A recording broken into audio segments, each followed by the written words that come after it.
আলু, ডাল, তেল, লবণসহ নিত্য প্রয়োজনীয় পণ্যের হাট প্রতিদিনই বসে। তবে আজকে এমনই এক বাজার দেখাবো যেখানে সপ্তাহে একদিন এসব নিত্য প্রয়োজনীয় পণ্য বিক্রয় করা হয়। দর্শক, আমরা রয়েছি উপমহাদেশের প্রথম ও বৃহত্তম চা বাগান মালনীচড়া চা বাগানের সাপ্তাহিক বাজারে। আমার তো জানা, মনে করেন এখানে আমাদের পূর্বপুরুষরা এখানে এসেছিল। এটা 1854 সালে এটা বাগানটা মানে শুরু। আর ওই থেকেই মনে করেন যে বাজারটায় যেহেতু আমাদের শ্রমিকরা এখানে কাজকর্ম করতো, বাজারের একটা সুবিধাতে এইখানে বাজার বসানো।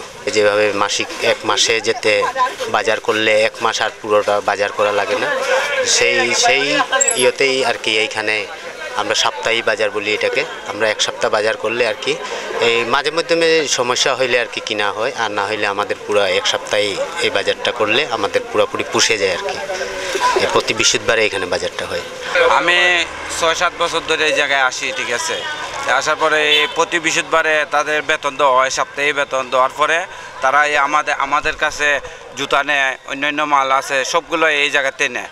টাউনও তারা খুবই কম যায় আর কি, এই জায়গাতেই করে। আর অন্য যে ব্যবসায়ীরা যদি আসতে পারে, মনে করেন আমি যে জায়গায় বসে আছি এই জায়গায় আমিও বসতে পারবো, যদি আমি নাই অন্য ব্যবসায়ী এই জায়গায় বসতে পারবে। ৬-৭ বছর ধরে আমি ব্যবসা করতেছি। এইটা হইলো প্রতি বৃহস্পতিবারে হয়। আর কোনো দিন যদি বৃহস্পতিবারে ব্যাংক বন্ধ থাকে তারা বুধবারে বেতনটা দিয়ে দেয়। ওই কারণে আমরা সব ব্যবসায়ীরা যদি জানি আমরা বৃহস্পতিবারে ব্যাংক বন্ধ থাকে, তো আমরা বুধবারে বেতন দিয়ে দেয়, তো আমরা বুধবারে সবাই আসি। আগে তো পূর্বে আমাদের মাইমুরবেরা অনেক দূরই ভার নিয়ে বাজার করে আসতো। ওই গাঙ্গের কিনারে এই কি বাজার বলে যে ওই কালীঘাট থেকে বাজার করে আসতো।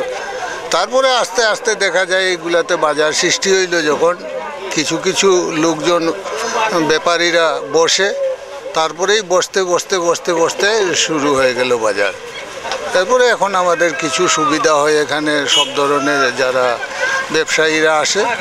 এখানে পাকিস্তানাম্বল থেকে যেমন অল্প অল্প কিছু বাজার বসতো, আর কিছু কিছু গিয়ে ওই মাহাজনপট্টি থেকে বাজার আনতো ওই ঘাটের কাছ থেকে। তারপরে এখন দেখি বাজার এখানে অনেক বেশি বসে, এখন কম যায় লোকজন, আর ওদিকে বেশি যায় না, এখানেই বাজার করে। ব্যবসাটা মোটামুটিভাবে এখানে তারা তো সাপ্তাহিক একটা বাজার হয়, সাপ্তাহিকভাবে একটা টাকা তারা পায়, ফান্ডের টাকা বা তারা কাজ কামের টাকা, এই টাকাটা তারা এক লোকে দেওয়া হয়। তারা মোটামুটি সপ্তাহ হিসাবে বাজার করে, তাই এই হিসেবে আমাদের খুব ভালো বেচা কিনা হয়। এই মোটামুটি বেচা কিনা কম হইতে পারে, কিন্তু কাপড় তো প্রতিদিন তো লাগে, আমাদের এগুলো সব সময় লাগে। ৪-৫ হাজার টাকা বেচা কিনা হয়। অন্য জায়গা থেকে এখানে এক সপ্তাহ এখানে যদি ব্যবসা বাণিজ্য নাও হয়, তবু আমরা আসি, এখানে আসি। এখানে আমরা আর অনেক পুরোনো বাজার, আমরা দরকার এটা, তারারও দরকার। তারা আমরা আশায় বইয়ে থাকি যে তারা আসলে আমরা ঠিকই বাজার করবো। এটা মানে আপনার সাপ্তাহিক বাজারটা করার উদ্দেশ্য হইলো আমরা এক মোটে বাজারটা করলে যে সব দিক সুবিধা হয়। আর আপনার এই থোড়া বাজারটা করা আমরা আয় পাওয়া যায় না। আমরা এক মোটে বাজারটা করার জন্য মানে খুব সুবিধা হয়। এই বাজারটা আপনার 70 থেকে 80 বছর হবে এই বাজারটা এখান থেকে তৈরি হয়েছে আর কি। বাজারটা এই শুধু বৃহস্পতিবারে বাজারটা, আর কোনোদিন বাজার এখানে প্রায় মানে 1500। এইখানে তো আমরা ওই যে মশলাপাতি এইগুলা বিক্রি করি, তেল, পেঁয়াজ, রসুন এইগুলা বিক্রি করি। অন্য দিনে তো বাজার বয় না, এটা আপনার শুধু খালি বৃহস্পতিবারে বয়, সপ্তাহে একদিন। এটা তো আমাদের অনেক দিন থেকে চলতে আসে এখানে। আমার মনে করেন 2 বছর হইব এখানে চলতে আসে। হ্যাঁ, সপ্তাহে। সাপ্তাহিক এই বাজারের ইতিহাস সঠিকভাবে কেউই জানেন না।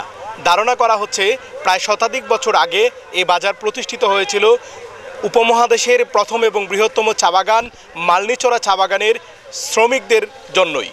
এবং ধারণা করা হয় এই বাজারটি সৃষ্টির পর থেকে মূলত সপ্তাহে একদিন, শ্রমিকরা যেহেতু সপ্তাহে একদিন তাদের বেতন পেয়ে থাকে, সেই বেতন দিয়ে তারা পুরো সপ্তাহ বাজার করার জন্যই এই বাজারের আয়োজন করা হয়েছে।